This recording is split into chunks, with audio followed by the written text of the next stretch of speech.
Good evening guys. What the query means. Uh, Kini nga SQL query makuha sa mga ngalan sa mga nasod nga dunay 5 million ka pasyon sa syudad. Tapos dire kaning select name is mo na yung name sa nasod.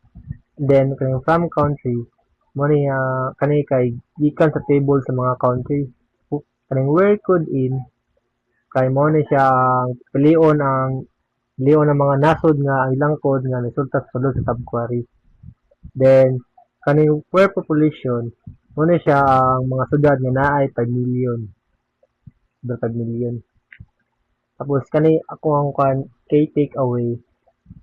Gamit diri ang subquery with in meaning makuha sa list country code unya gamiton para ma-filter ang mga main query. Tapos diri sa among output ma'am, ang mga red flags diri kay kanilang type, kanang mga null, K, mo na ra ang mga red flags. Ma'am.